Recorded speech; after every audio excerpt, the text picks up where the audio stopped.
Well, good morning or good afternoon, based on when you're listening.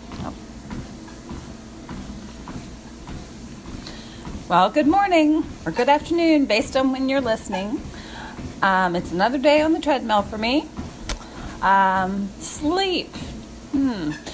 Went to bed later than normal, like 11:30, which is really late for me. But I ended up sleeping pretty good, just getting a little bit of a later start because of it, but that's okay. It's about 7:15, no problem. I was thinking about sleep. To me, more than anything, sleep is like the foundation of my quality of life. So if I get good sleep, I can build on that with exercise and eating right and any other positive activity I do throughout the day. Meditation, visualization, positive action, whatever it is, goal setting, whatever it is, I can build on good sleep. If you don't get good sleep, you're sort of starting the day with building your house on quicksand, basically. So I would say assess your sleep situation.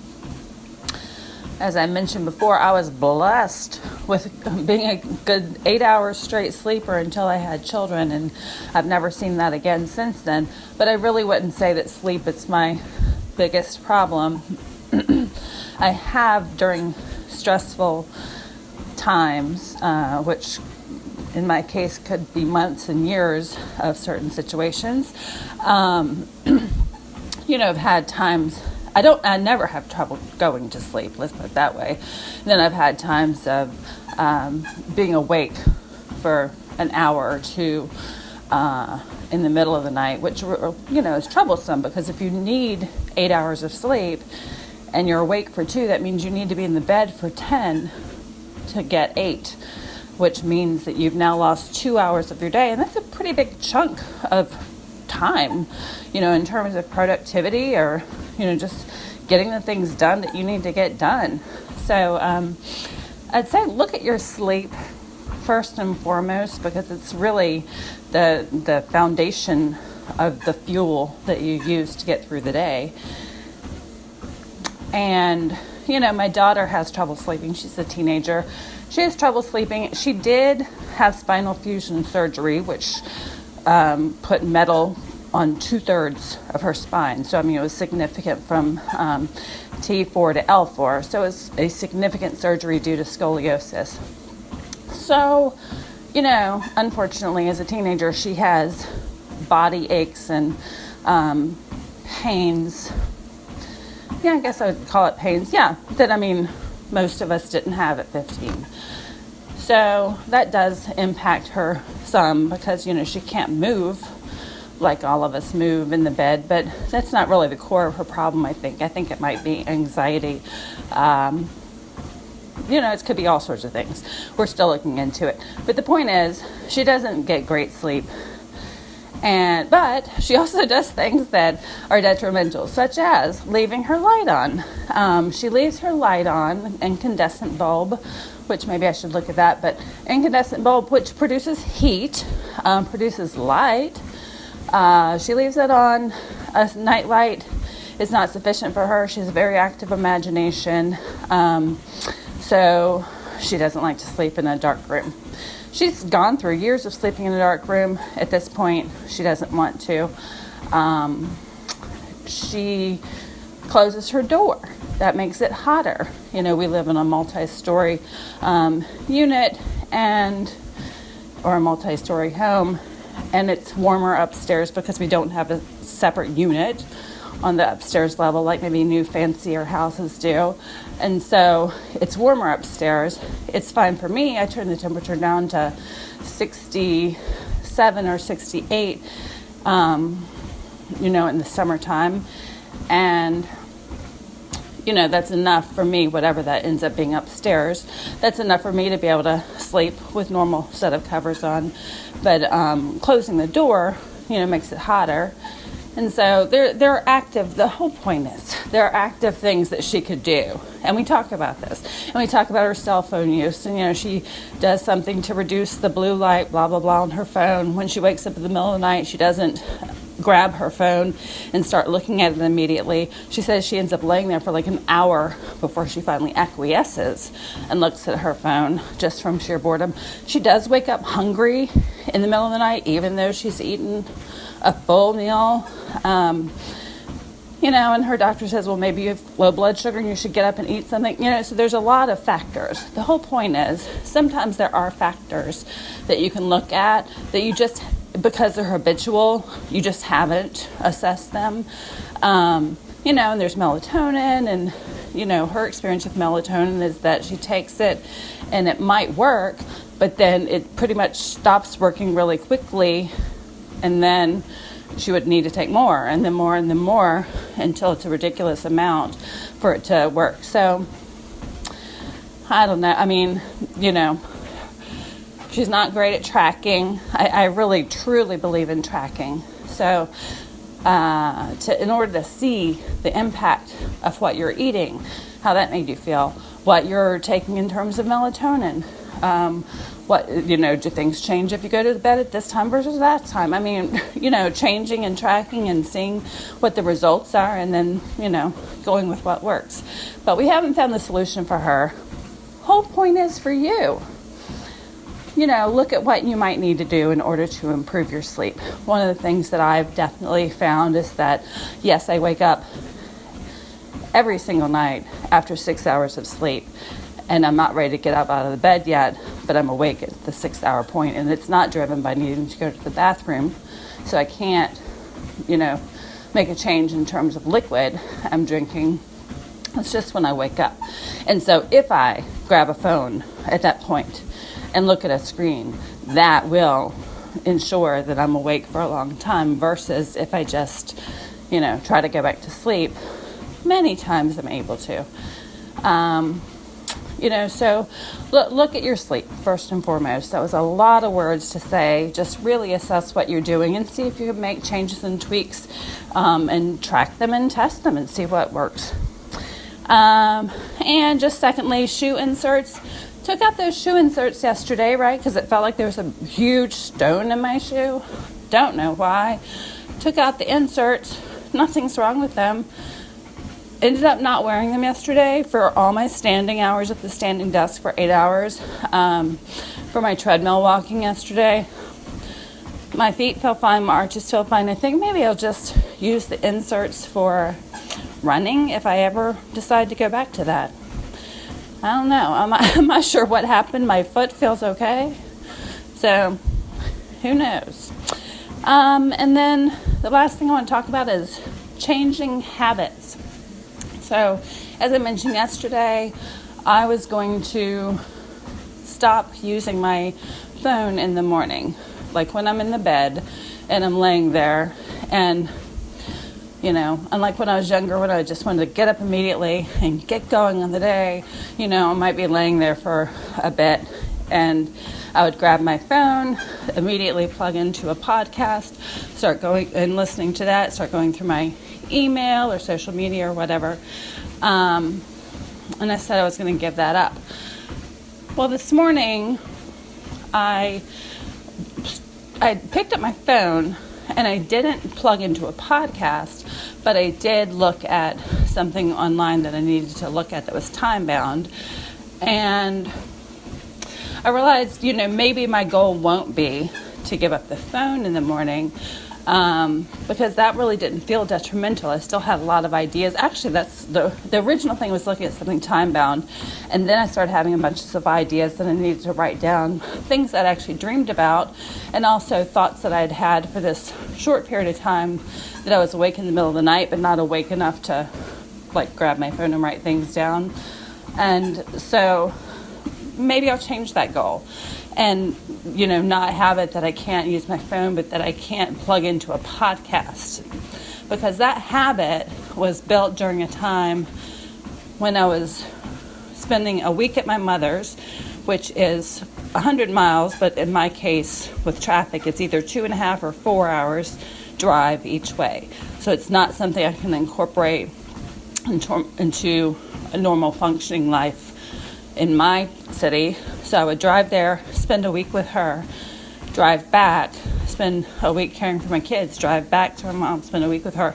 And I did that for 4 years, which was not a good idea retrospectively. But it seemed like the right thing to do for her at the time.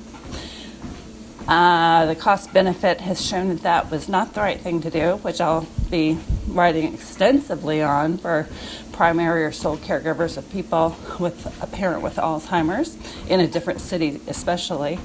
But the whole point, there was a point to this. All right, the whole point is I started listening to podcasts as an escape.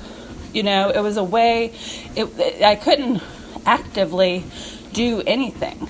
I'd had to cut everything out of my life that was leisure, that was friends, that was dating, that I didn't wear earrings, I didn't put on lipstick. I mean, you know, just I didn't have plants. I mean, like everything. I cut out everything. I mean, literally, I didn't read books. I didn't go to movies, nothing. And so podcasts were a way to like be entertained because I listened to a lot that were by comedians just chatting. It was a way to escape. You know, they're great when you're doing things around the house. So it was a way to not take time, you know, extra time. I could still keep doing things like washing the laundry or doing the dishes or cooking or cleaning up or whatever. And I could still get things done, so it didn't take more time, but I was being entertained. And it became an escape, basically, is the whole point. And that's not what I need right now. You know, I still, as you know, time is of the most essence to me, and I need to double up on what I'm doing, such as walking and working at the treadmill desk. However, I don't need to escape mentally, and I'm starting to have, you know, my ideas again that I need to remember and write down and work on, etc. And so that's the other thing. At the time, it was upsetting to keep having all these ideas of things I wanted to do with my life and goals and, you know, things I wanted to launch and all this stuff because I couldn't do any of it for a decade. So, I mean, it's upsetting, you know, when you're not able to pursue anything. And so I think, you know, I didn't want to have those ideas. I wanted to shut it down, which I didn't, of course, because the ideas keep coming. However, plugging into consuming is a way to not have to think as much about creating and producing. But that's not my case right now. Now the tide has shifted, you know, not totally free, certainly even this a few months ago. Something happened with my mother, putting her into a hospital in skilled nursing for 2 months, and I had to drop everything because, you know, she's 100% dependent. I mean, she's like a baby. You know, she can't advocate for herself. She can't tell you what happened 30 seconds ago. I'm the only person she knows and trusts. You know, so, I mean, I just had to drop everything for 2 months. And so it's not that that won't happen again, but now I'm having months or chunks of time at least that I can create and produce and pursue things that I've wanted to do in my life, you know, and try to get my life back on track. And I don't need to escape into a podcast. I still use them when I'm washing dishes and doing laundry and stuff to be entertained. But I can use now my time in the morning to think, you know, and I've decided, now I'm going to bring my notebook back to my bedroom. I mean, for some people that sounds crazy, but like my brain is an idea factory, even if it's stuff that I'm not qualified to do or, you know, I just keep having ideas. Oh, somebody should do this. Oh, you know, maybe I could do that. And, you know, if this thing that I was going to do, maybe this is a good idea to add to it. You know, things just keep coming. And so it's great to have that pad of paper if it happens in the middle of the night. And then in the morning, this morning, I mean, I remember I had been dreaming about a project that I was working on. So I had ideas from the dream that I wished I had had my pad of paper to jot down. And I had to pick up my phone, which is what started the whole thing. So, all that to say, assess your habits. You create habits in different phases of your life or in different circumstances, and many times once that circumstance is over, we just retain the habit and don't really think about it because, quote unquote, it's a habit. So, look at your habits and see if maybe you're in a different place now than you were when you first established that habit, and you can start to, assess those, maybe change one and tweak it. Like I said, there's no right or wrong. Who cares if somebody picks up the cell phone the first thing in the morning? I don't. Do what you want to do. And if you, like me, say, hey, maybe I'm not going to do that anymore, and you try it for a couple of days, and you find that you're not ignoring the cell phone like you said you were going to, look at why, and maybe you don't want to have that as a goal. Or maybe like me, you realize, oh, well, the cell phone itself's not the issue. It's the escapism into the podcast that was the issue. And I'm not talking escapism like I'm not thinking about other things at the time. I think it slowed down the idea factory, basically. And it slowed down the worry, anxiety factory because it gave my brain something else to focus on. So look at your habits, see if you've changed since you first established that habit. Maybe you don't need it anymore. Maybe you want to change it. Try a change, then tweak that, change until it's what you need it to be. All this stuff has nothing to do with me or anybody else. It has to do with you.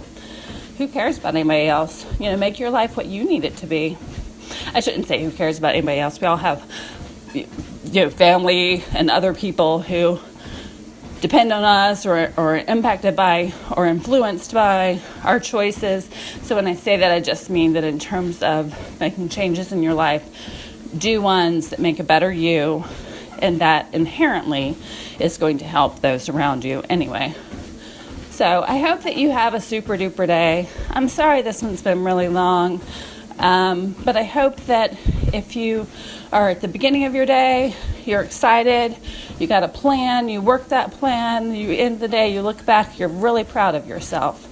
And if you're listening to this at the end of the day, I hope that you've had a super day and you are proud of what you did and you're ready to get rest and rejuvenation in order to start today. In order to start tomorrow fresh. Okay, so I will talk with you next time. Take care.